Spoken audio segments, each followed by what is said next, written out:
proper Zoom camera, camera with Zoom and whatnot.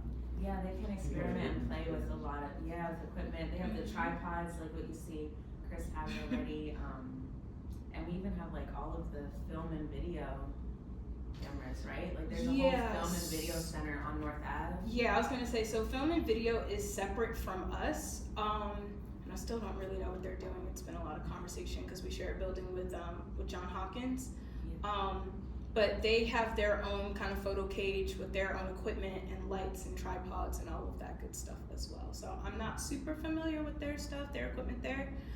We do have some photo cameras that are like video operated, like they can do video. But of course we are mostly photo equipment down where we are in Maine, across the street. Yeah. Are you good to start, Kris? I'm gonna read your bio. Oh my God, I have a bio? Yes, yes. Again, welcome everyone. Kris is a photographer, a vocalist, and educator who began her photographic career a decade and a half ago in the darkroom. It's where she fell in love with the light drawing process and its manipulation. Over the years, she has freelanced and worked as a school and sport portrait photographer. Her bread and butter remains the darkroom processes as well as unit photography, still photography for music videos and film sets. Thanks to MICA Open Studies program, she's been able to add educator to her title and is still evolving in this role. In her free time, she spends it with her husband and singing and songwriting. Yep. Thank you so much, Kris, and you're gonna hear views from an Afrocentric lens. And there will be time for questions after, but Kris, if you're okay with it, if they could raise their hand. Or, yeah, I'm totally down for questions. Let me get through the presentation because I'm a little bit rambly, so let me get through the presentation, but I'm so curious of your guys' questions, and if there's any artwork that I show you all, if you want to see it at the end again, just let me know and I will gladly pull it up for you, okay? So yes, again, my name is Kris Lee Smith. I recently got married, so I'm trying to practice getting that new last name on there. And Natovian took a lot of my bio. I forgot that I had written a bio. So, but yeah, I do have a Bachelor's of Fine Art from the School of the Art Institute of Chicago in Studio Arts. And I also have an Associate's of Fine Arts from the Community College of Baltimore County. So yeah, I've been doing this for almost 16 years now. Still doing film photography, portraiture, and unit photography. This is my last week, but I am one of the part-time photo lab techs down in MICA across the street. And thanks to Natovian, I have been teaching and on the way to be an entrepreneur and running my own business. So I'm just gonna show you a few of my images and then we'll get into the nitty-gritty of things. So these are images from behind the scenes of a music video that I photographed in Los Angeles, California. The band is called Carly and the Universe. It was a very, very hot desert day back in 2019. But yeah, it was a lot of fun. Just got to hang out with the band and just document the process. This is my very, very handsome husband. He just got his motorcycle license a couple days ago, so he rented a bike, and we actually shot these on his phone, which is very rare. I usually shoot on either a camera or a film camera, but these I shot on his cell phone. This is from a project, my senior project that I did in 2015. It's from called Like You, which is a series. I photograph models as a type of self-portraiture, using them as representation of myself, like finding me in them. These images were turned into postcards as a reminiscence of handwritten letters to others, but in this case, letters back to myself. And these were a mix of medium format and 35mm all black and white images. So the image on the left is a medium format image that I took in 2021. It's of my friend when she got baptized. We were in Rehoboth Beach in Delaware. And the image on the right is a self-portrait I took. That was my first ever large format photograph, so I was a little nervous to do it, but that was me just testing out something new. The medium is film? Mm-hmm. Both of these are film photographs, yep. So just the one on the left is like 120, like medium, and then the one on the right is a 4x5, which is like 4 inches by 5 inches, so it's like a huge negative. And the image on the left, this is from 2020 in the height of the pandemic when everything was shut down, from a project called Brother. It was a series. I photographed a lot of my friends who I call brother, and especially in the height of the social injustices that were happening at the time, and that still happen every day. I wanted to take a moment to literally give them their flowers while they were still alive. I felt that that was really important to do, especially in the climate of which we were in at the time. And on the right are two contact sheets of my husband.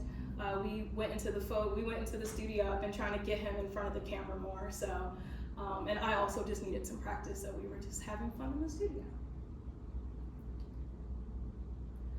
Okay, so the importance of Black creators.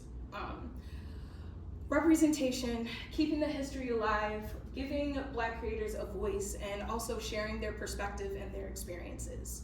Throughout this presentation, you will see very similar themes of identity, memory, documentation, representation, and reverence. Each generation influences the next, so we're going to dive back into the past, float to the present, and look forward into the future as we explore these themes. Each artist shown today identifies as a Black individual, and each has their own unique way of sharing experiences. So let's start in the past and work our way forward. And just a quick disclaimer, I am not a historian or an expert on these people, but I am an appreciator of their art. And so this is just me sharing what I've learned with you all. Okay. So what does it mean to honor the past? It means to look backwards at what was done before. It means giving space and recognition to those who have paved the way for someone like me who was constantly looking for my voice. In this way, it is proof that Black photographers have always been here and have always spoken up about the realities of the Black experience in America and beyond. So here's to my ancestors. Thank you. I thank you and honor you for your dedication and hard work, for showing all who came after you there is a way and place for us. So James Vanderdee was born in 1886 in Lenox, Massachusetts, and he eventually moved to Harlem, New York in the early 1900s. He became a key figure during the Harlem Renaissance when Black creativity flourished. In the 1920s and 30s, Harlem was alive with writers, musicians, thinkers, and artists, and James Vanderdee was right there documenting it all. Vanderdee's portraits were carefully crafted. People came into his studio dressed in their finest clothes, and he would pose them in front of elegant backdrops with props like flowers, books, or musical instruments. He would even retouch the photos by hand to give them a dreamy, polished look. His portraits were full of pride, grace, and beauty. At a time when Black people were often portrayed in harsh, stereotypical ways, Vanderdee showed us with dignity. He showed families, couples, business owners, artists, soldiers, all standing tall, proud, and full of life. And it's a little hard to see, but you might be able to see it in the next image. Vanderdee always, actually let me pull up the next image. It's right here, you can't see it, it's okay. Yeah, he always signed his work somewhere on the page with his last name, where he was, and the year. So he wasn't just making pretty pictures. He was building an archive. He was documenting weddings, church gatherings, fraternal groups, funerals, parades, you name it. Through his lens, he captured an entire world of Black society that many people outside of Harlem never saw. And for the folks who lived there, he helped create a lasting visual memory of who they were. For a while though, Vanderdee's work was overlooked. By the 1950s and 60s, photography styles had changed and his studio work seemed out of fashion. But in 1969, a major exhibition at the Metropolitan Museum of Art in New York called Harlem on My Mind included his photographs. Suddenly, people saw his work with fresh eyes. He was in his 80s by then, and that rediscovery gave him the recognition he deserved. Since then, Vanderdee became an important influence of generations of photographers, especially Black artists like Gordon Parks and Carrie Mae Weems, who we will discuss later in this presentation, to even younger creatives today on Instagram and beyond. His legacy reminds us that photography isn't about just taking pictures, it's about shaping how we're remembered. His work shows me the importance of making space for Black stories and for showing people not just how the world sees them, but how they want to be seen. Roy de Carava was born in Harlem, 1919, and he spent much of his life there, capturing the everyday rhythms of Black life in the city. What set him apart was showing how intimate and understated his images were. He wasn't looking for a spectacle, he was looking for truth. For him, photography wasn't just about documentation, it was about feeling. He started out as a painter, and you can see that influence in his photographs. He paid close attention to composition, light, and shadow. Many of his pictures are dark, not in tone, but literally in exposure. He embraced the richness of Black skin tones, the mystery of dimly lit rooms, and the beauty and stillness. That was radical at the time. At a time when most photography of Black people focused on poverty and protest, de Carava focused on the in-between moments, children playing in doorways, jazz musicians warming up backstage, mothers holding their babies. He believed those moments were just as important, if not more. Whether he was photographing a man reading a newspaper or a saxophonist lost in the music, de Carava made us feel something. His images are quiet, but they speak volumes. He also taught photography for many years and mentored young artists, always emphasizing the importance of seeing from the inside, not just looking at someone, but understanding them. Roy de Carava passed away in 2009, but his influence is still felt in the work of contemporary Black photographers who aim to show the fullness and tenderness of Black life, not just the struggle, but the beauty.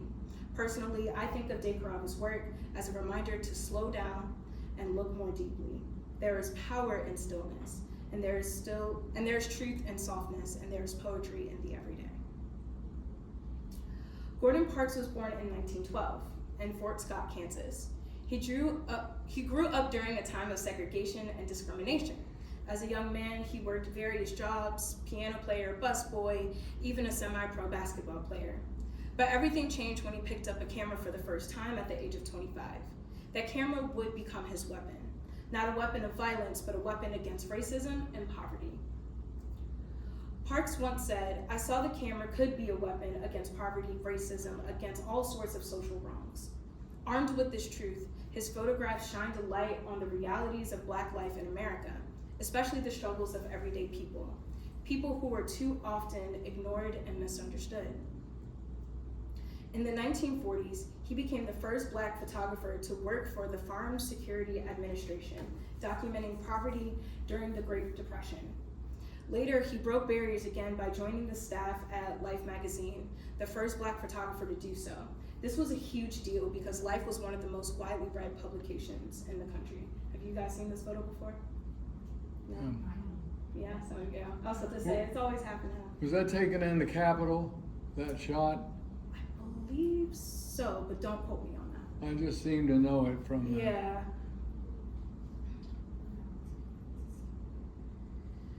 Through his lens, Parks told stories that demanded compassion and change.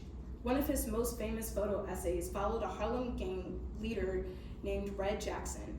Instead of showing him just as a criminal, Parks showed the fear, oppression, and lack of opportunity that surrounded him. It was humanizing, complex, and deeply moving. One of my favorite things about Gordon Parks is how he used his access in powerful spaces to uplift those who had no access at all. Whether he was photographing fashion models in Paris or a cleaning woman in Washington, D.C., he treated all his subjects with care and respect. He made sure their stories were told truthfully, and he always made room for their dignity. As an artist and educator, I look to Gordon Parks as a reminder that photography can do more than just capture a moment. It can change minds. His images still speak to us today because they're honest, emotional, and deeply human. Gordon Parks passed away in 2006, but his work continues to inspire photographers, filmmakers, and activists all around the world. He paved the way for many of us by showing that art and social justice are not separate things. They belong together. It's one of my favorite photographs from Gordon Parks. The artists we are going to look at next are still living and some still practicing. You will see the continued styles of those from the past throughout their work. Recognize the similarities and the differences of these artists as their experiences are told through their lenses. Carrie Mae Weems was born in 1953 in Portland, Oregon.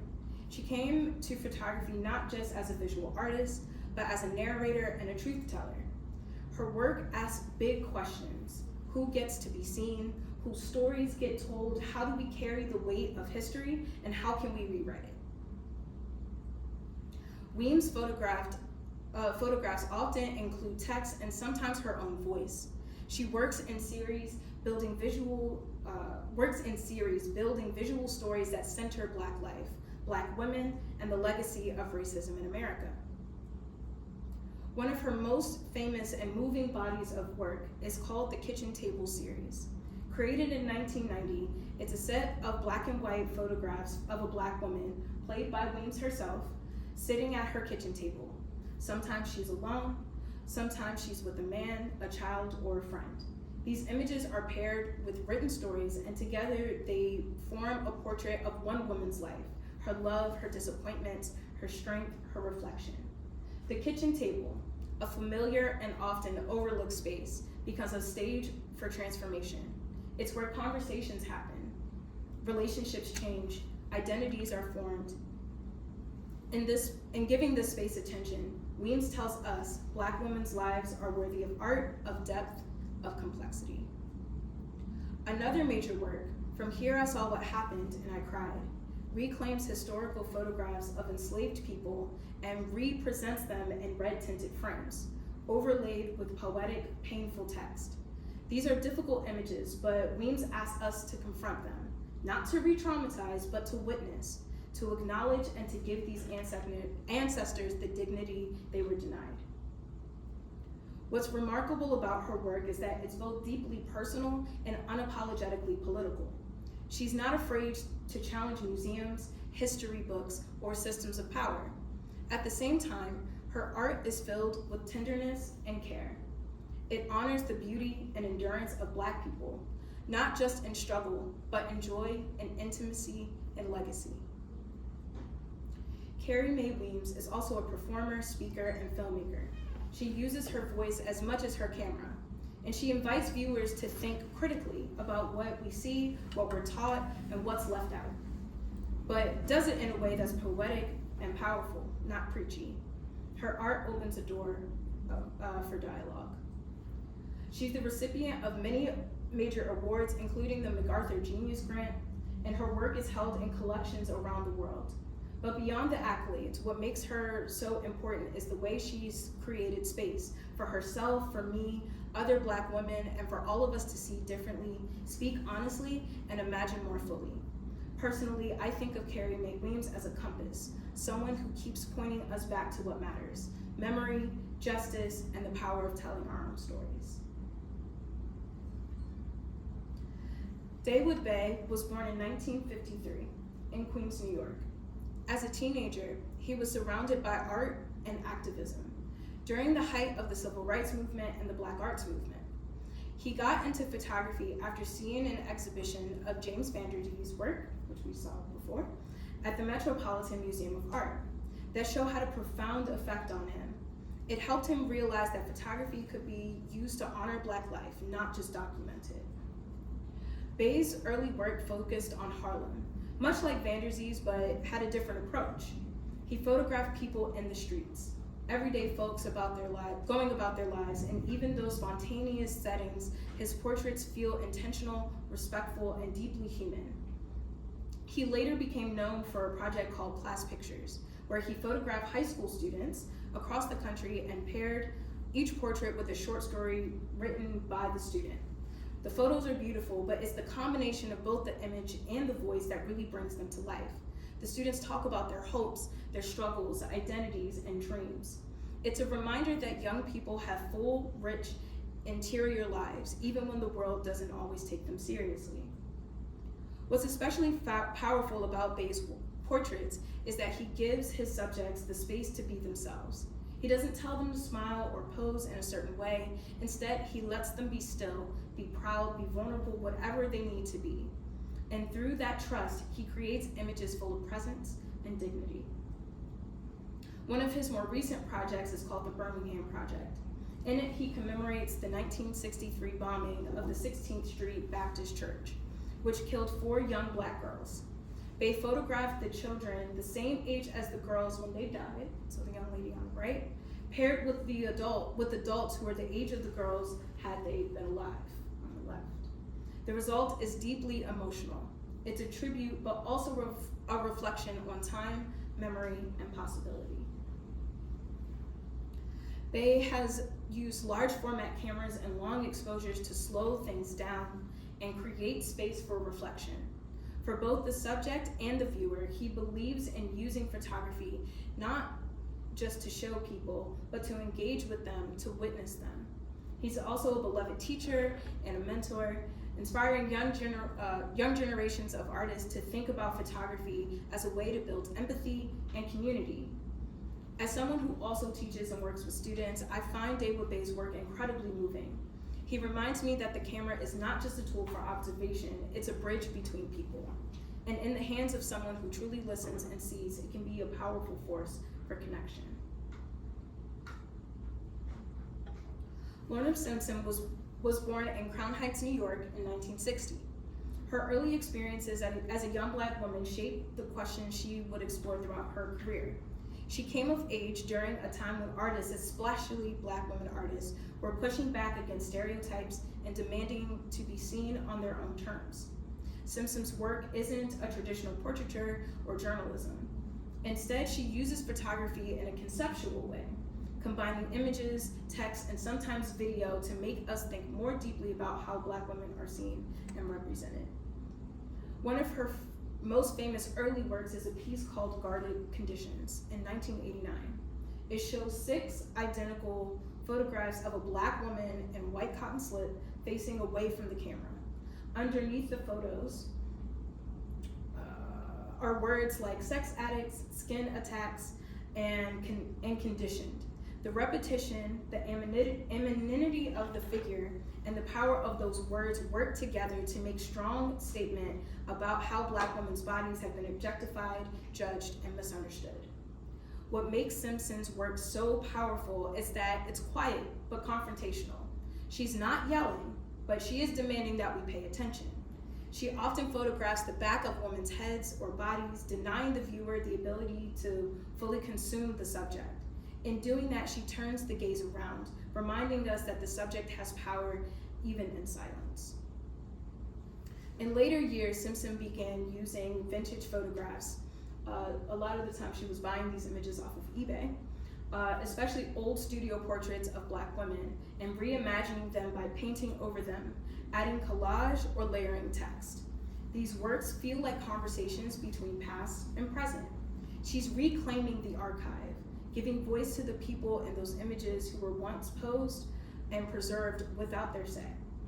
Once she said, "I try to create works where the viewer has to do a little bit of the work." And that's true. Her art makes you slow down, reflect, and ask questions. Lorna Simpson has shown her work all over the world, including the Museum of Modern Art, the Whitney, and the international exhibitions like the Venice Biennale. She was also the first Black woman to exhibit at the Venice Biennale back in 1990, another historic moment and a full career first.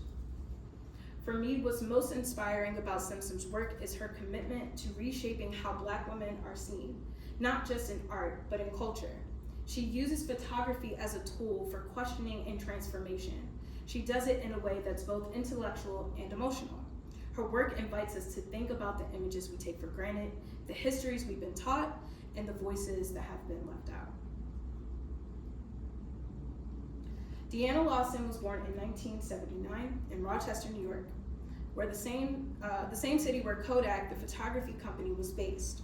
That's a poetic detail because the way Lawson has made her mission to redefine the standards of beauty and power in photography, especially when it comes to how Black people are pictured. What makes Lawson's work so striking is that it looks spontaneous.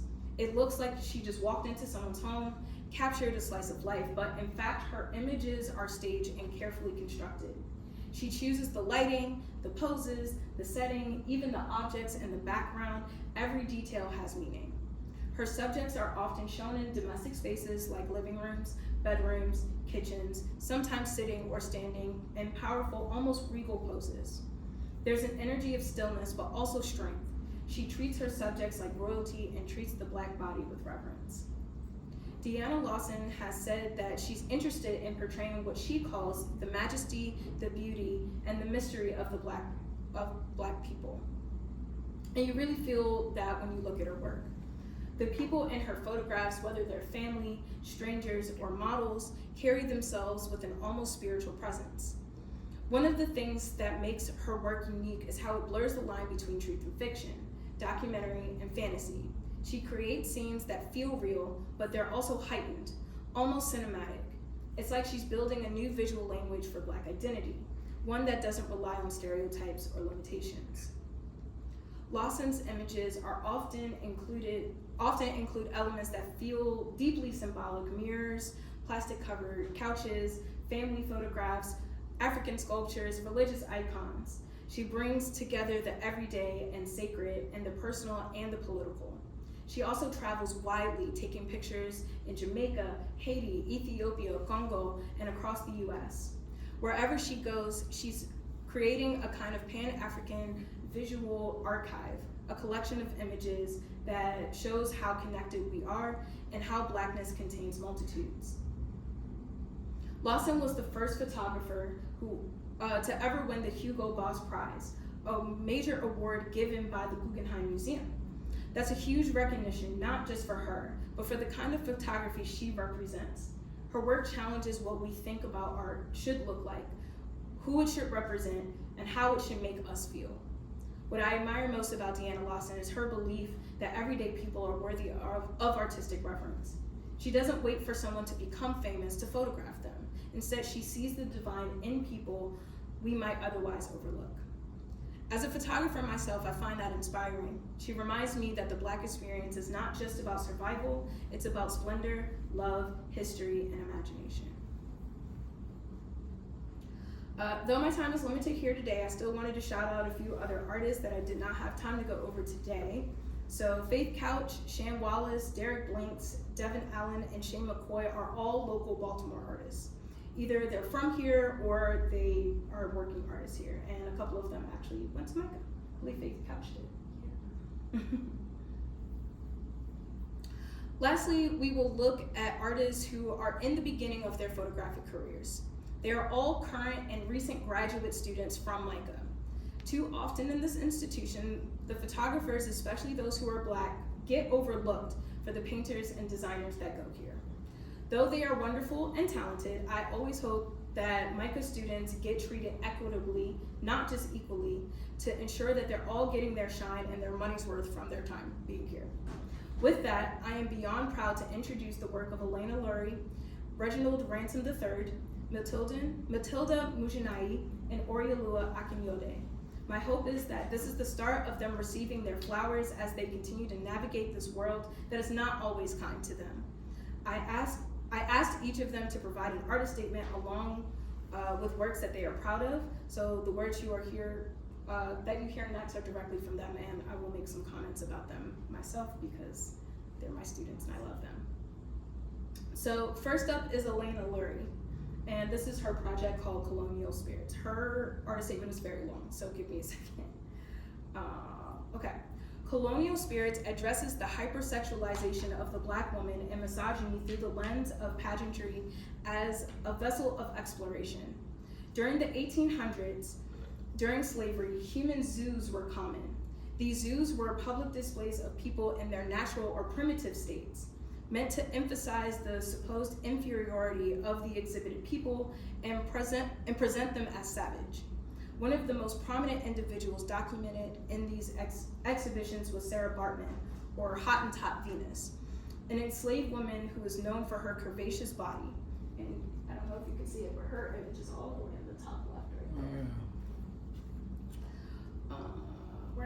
Due to her genetic differences from European spectators, she was subjected to exploitation. She was caged, poked, prodded at, and made a spectacle of.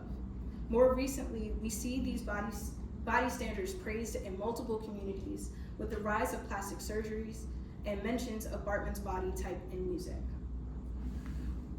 Go for it. Is that sort of sarcasm with the 3 Ks in America?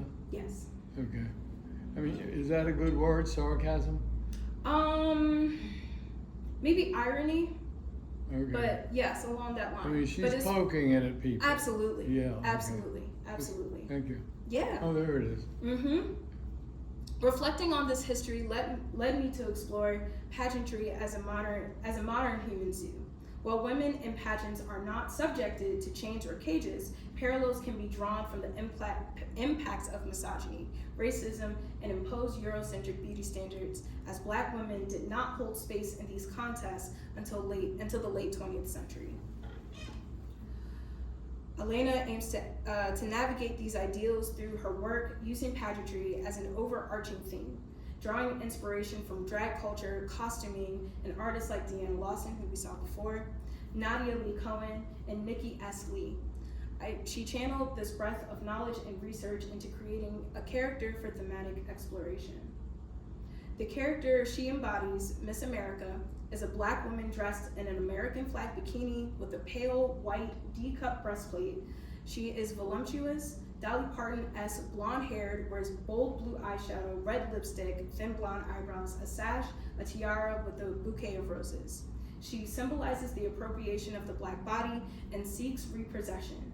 She highlights the white gaze as its impact on the perception of Black women in both media and everyday life. Miss America seeks reclamation over the Black body in space. Give me 1 second. She not only mocks European beauty standards, but invites us into spaces where Black bodies have been exploited, mistreated, ostracized, and alienated.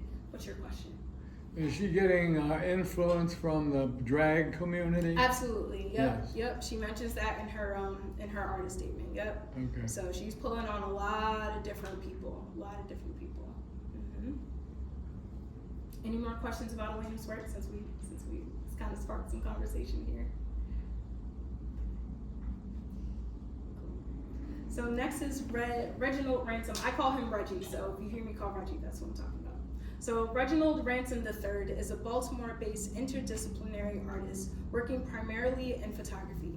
Reginald attends the Maryland Institute College of Art, pursuing a BFA in photography. His work explores the dynamics of queer intimacy through depictions of the male figure. So when Reggie came here, so this is me just talking now. When Reggie first came here, he actually had every intention of being a painting major, which me and a few other students kind of convinced him that he should give his hand at photography, and has since become a photo major, which I am very, very happy about. And has taken his time to learn film photography, to understand studio lighting and all of those things, and has deeply, can't see it as well on the screen, but he's been doing a lot of self-portraiture and working with other models and things like that to explore all of these themes of queerness, and especially as a Black male. And as I kind of mentor him, I can say that he's definitely proven himself time and time again as he rediscovers himself as a Black man in this world.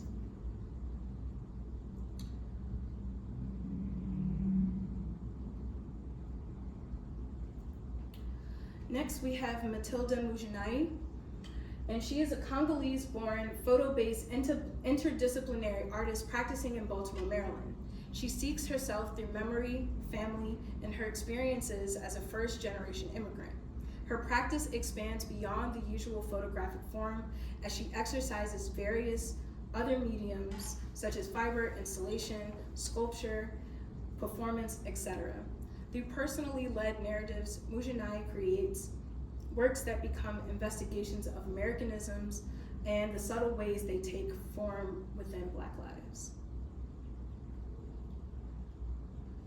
So during her senior year, she had the opportunity to take an alt process class that they were able to do tintypes. And tintypes is a one-off process.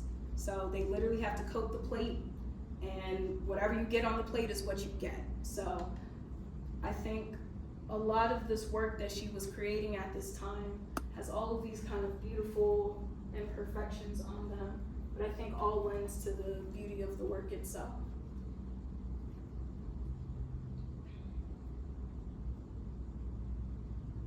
And as you can see, a lot of these students do collaborate with each other and work with each other.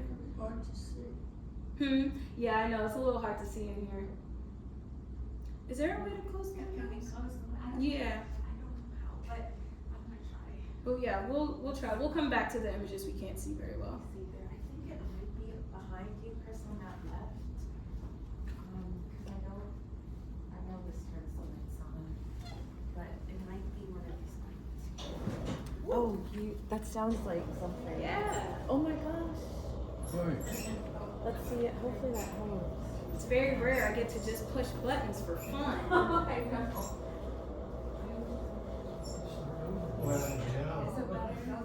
Is that better? Yeah. Much better. Start the whole presentation over? I'll start from the beginning. But yeah, so that's the one from before.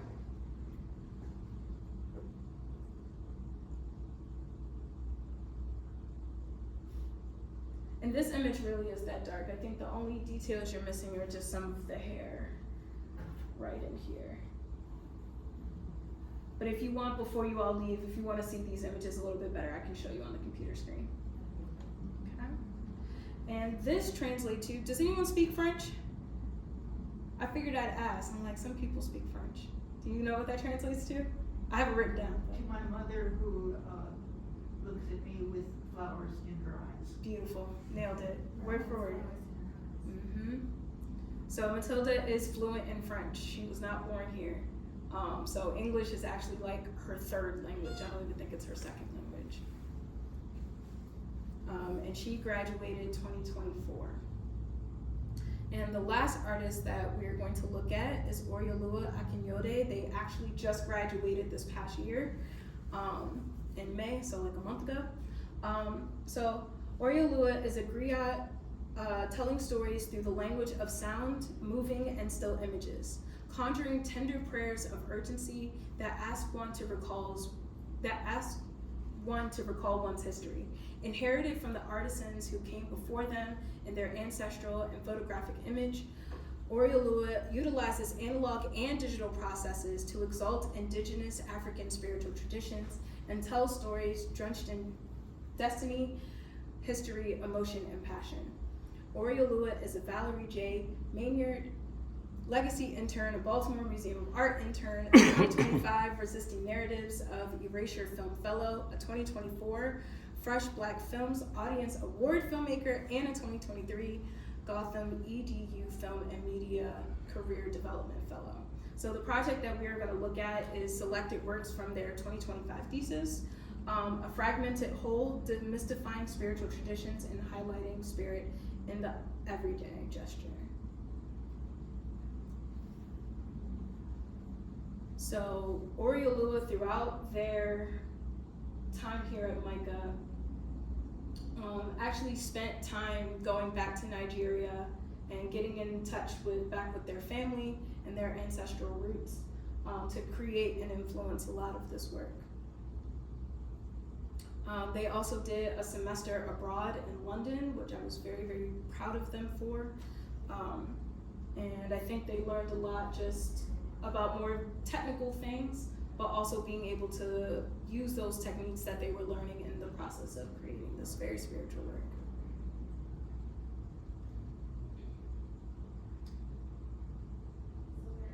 And I love that they always use gestures as a way of symbolizing something a little bit deeper and something that is very spiritual.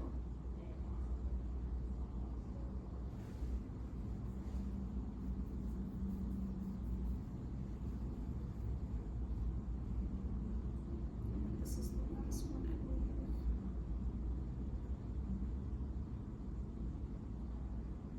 Oh, one more. And they also do video work and all of this other good stuff.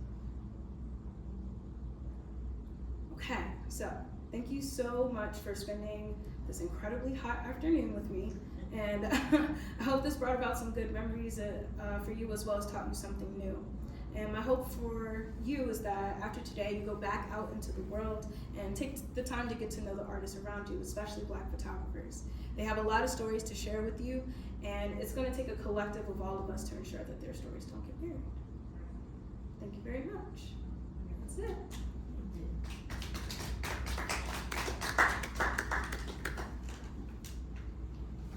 Yes. I noticed a lot of the photographs had measurements, and then some did not.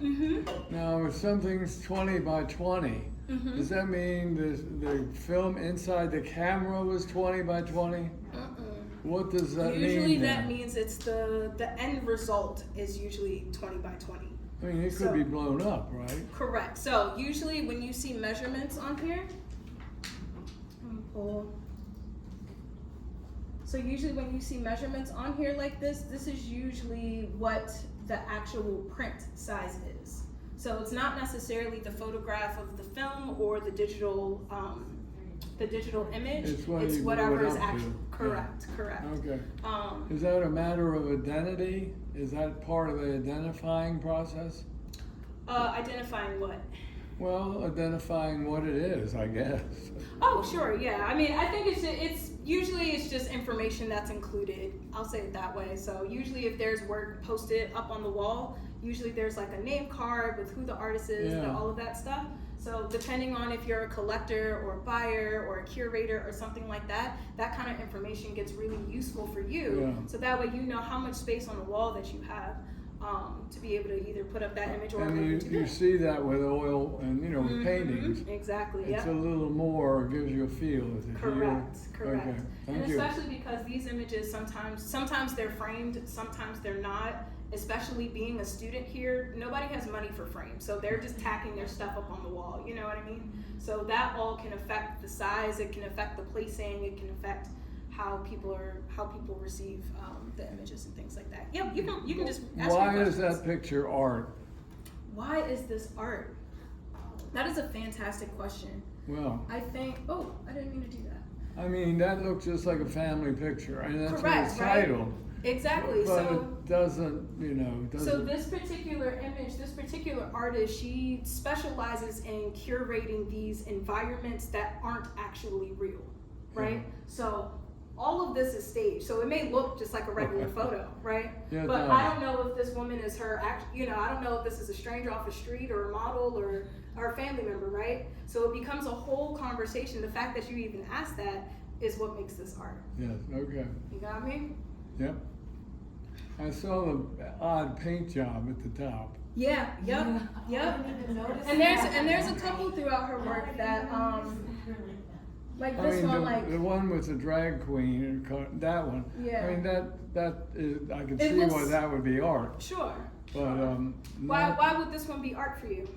What? Why would this one be considered Well, it's just art an for you? unusual pose, and Sure. it looks like it's a drag performance or something. The draperies are not necessarily artistic. Yeah, in concept of final product, it's very simple, right? Like all we see is a person standing in the corner of a house, right? There's nothing necessarily complex about that, right? Well, I think the fan is sort of off the beat. The decor, right? This Right. faux plant in the corner and things like that. So, also placing it in a museum or in a gallery are all things that make I it can art. see that. I saw a hand up over here. Yeah. Yes. I discovered at Christmas time that I couldn't get film reproduced in Baltimore. Interesting. Like you can't get it scanned Yeah. or developed. Right, and they said that a lot of them have gone out of business, and the only place that is available is Full Circle down on 21st Street. Mm-hmm. And so I took them there, and they did a wonderful job Yeah. of enlarging. Yeah. Yeah. Gosh, that's amazing. So yeah, we love Full Circle here.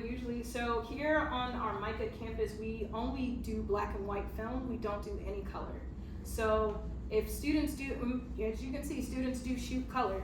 But if they do, they have to send the film out to go get it developed. Right. So something I did not mention in my intro, because I'm still in the process of working on, is that I'm actually in collaboration with some of the students here to build our own photo lab.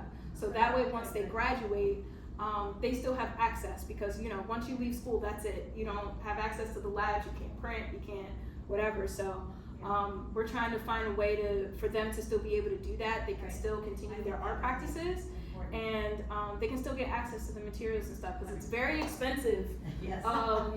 It's very expensive. Even just looking into just getting a printer, it's like $4,000 or $5,000 to get a printer. And they don't have that. I barely have that. So just trying to make it a collective effort. So yeah, so there's definitely, film always has had this weird kind of flux of like being very alive and then kind of crashing out a little bit. So But they said it was because of computers. Absolutely. Absolutely. That And I've learned, and this is just a Kris Lee Smith observation, is that I think I'm just past, because I'm technically a millennial, so I think the generations underneath me, my generation beneath me, we were brought up in that instant gratification thing, right? So everyone, I'm using my phone right now, but everyone has a cell phone now. Everyone's a photographer, everyone's a videographer, right? So it has opened up this world of access, which is great. I love the fact that people are taking photos. I love the fact that people are making whole movies on their phones now, which is great. But it does scare me that this beautiful, beautiful art is starting to become lost. So I appreciate places like MICA, and I appreciate places like CCDC who still have active darkrooms. Full Circle is one of the only non-educational places that actually still run classes. Like you can go take a color darkroom class, which I really need to take because I've never actually printed color prints before. And so, what I'm trying to build with my collaboration with the students of being able to keep this thing alive. And a lot of my students they work on film. Like that's how they choose to work. I went to an artist lecture. Actually, Sean Wallace was one of the lecturers. And there's another artist you mentioned that was still living that was there. And there was an audience member who asked the question, so if we all have phones and we take a picture, like, are we all artists now? Like, are we all photographers? And the panelists were like, no. But it was a great conversation, dialogue, because the panelists were like, well, why not? Like, I have my phone, like, I took a picture, like you're taking pictures. So they started talking about the process, like just the mindset or the thought that actually goes into the work. And it's different than just documentation. It's more like correct. It's the intentionality, right? Yeah. So it's that idea that like it's going back to even your question of like what makes this art, right? Is that it's the deliberation, it's the choice, it's the effort, it's the money, it's the blood, it's the sweat, it's the tears to actually do something. I took photos before y'all got in here because I'm like, I've been in this room one other time. This is kind of cool for me, right? Does that make those images that I took earlier, does that make that art? No. But as you could see earlier, I had photographed my husband, and you all were very pleasantly surprised that these were taking on a phone. You know what I mean? So it all is about that deliberate choice. It's all about the choices that you make. Like these are very clearly staged poses, right? I had to position myself in a specific way to get this particular shot. Can anybody do this? Absolutely, anybody can do this, right? But I did it, and that's what makes it different.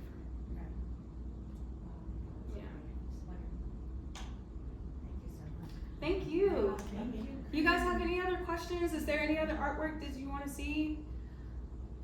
maybe some of the earlier black and white ones, since I didn't know how to. Yeah. So which one? Like maybe James. Van Jersey? Yeah. We love him. Yeah, just like while we have the shades Yes. down. Yeah. And I apologize. I didn't realize y'all couldn't see them. I'm sorry too. I didn't think about it. Oh, This is see, much better. It's Yeah. so much better. Yeah, good. Let me see if I can turn this around. It still looks, different on the screen. Yeah, it looks too. different on the I screen, guess but that's hard about photography when you're giving well, Like and that that even transfer becomes like of an images. AV issue, right? The difference of like how many.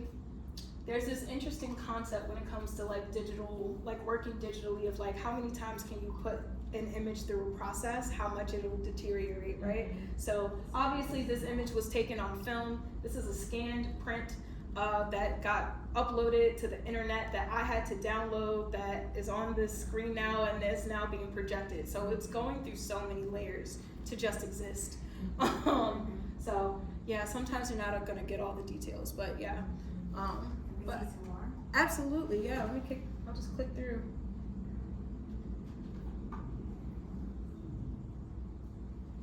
A fun fact that I read about this Negro League is that they had 13 seasons.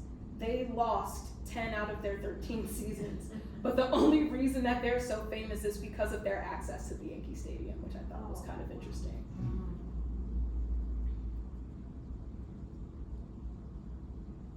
And can y'all see the little kid down here? No. What's in there? Oh, it looks better on the screen. Yeah. I see it. Yeah, I'll leave my screen this way so you guys can kind of see it. So there's a little kid right here. Yeah. Oh, I know that. And do you all know who Mahalia Jackson is? Yeah. Yeah. I figured y'all would appreciate this one. Yeah, I love Mahalia Jackson. She has such a powerful, powerful voice. Do you know who that is? Now I tried to look up the spaces, but I couldn't find anything on her. So my guess is that she was probably in someone's band. And De Carava was just able to photograph her in her element and in her moment. I find it so interesting that a lot of these artists were just kind of friends of people, right? That they were just photographing the people that were around them. And so sometimes they aren't famous people, or sometimes they aren't, you know, whatever. Sometimes they're nameless people. Now you're not missing too many details down here. There's not much down there.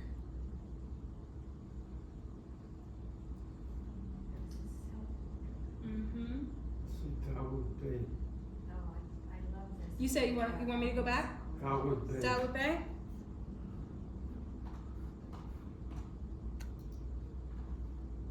So I got introduced to Dalwood Bay from my college roommate. I didn't even know he existed until I left college. And was just kind of blown away by his work. Because the way that he was able to get his tones and the blacks and the whites, and then his move from film to digital. And how did he document the stories? You said he would take a picture of the high schooler, and then they had a written Like a written story, Like, yeah. did he take pictures of the stories, or I don't know? Give me 2 seconds. Or did he just show I guess he just showed the photography. So I can look it up real quick if you all want me to. I would like to know. I was about to say, usually when there's text incorporated, unless it is like directly either on the image or like placed, you know, as part of the artwork, usually it's a card like right next to it. Yeah, like usually like museums. Yeah, correct. Almost like kind of it'll look like an artist statement right next to it. But because it is art, they will still frame it. They will still put it up as it is art. Yeah. I know you're doing more work. No, we're good. We're good. I'm the students, right? I just needed to get through my part. Yeah. Cause I get real antsy when I. But yeah, so it so this looks like it was scanned out of a book. Let me see if I can find a bigger one. But it literally looks like a Word document. Yeah. So it wasn't probably like handwritten letters. Correct. So yeah. That's such a great project. Yeah. I feel like students really need that now. Absolutely. I know. I've been playing with the idea of doing like a pseudo yearbook for the photo students. Cause I do have a lot of experience taking like school portraits and like sitting down in the little chair and turning your head a specific way and all that good stuff. But we'll see. We'll see if I come back. I even think it's great that you showed and highlighted like current students that are working.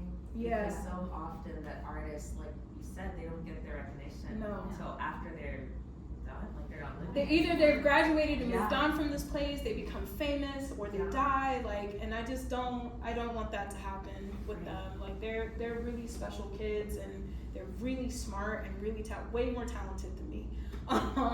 And I learn from them just as much as they learn from me, and they're the ones that are going to be the voice that comes after us. And so I think it's really important to continue to encourage them and show people their work and show people what they're working on. And I'm very, very curious of where they're going to go from here. And seeing like what other videos, because I think what in my research of all of these artists, I noticed that a lot of them, may have been known for their photography, but they're all multimedia artists. They were always doing something in addition to photography. So whether that was music or painting or filmmaking, like Gordon Parks made Shaft. I don't know if y'all have ever seen Shaft, but it's a very, very pivotal movie in the black culture. But to know that a photographer made that is like really instrumental for other artists to not be scared or not be shy to find their voice in other ways outside of photography. It's one of the reasons why I do music. I find that I have a much easier, stronger voice in music than I do in photography, but I can never leave photography. As many times as I've tried to leave, I find myself right back. Which is great. So now I'm in a place in my life where I'm like, okay, don't run from it. Allow it to grow, allow it. So yeah, it's been good. Thank you so much. Yeah. And I hope you all are photographers or you take pictures. Yeah. Or artists in different ways. Just definitely artists, yes, in different ways.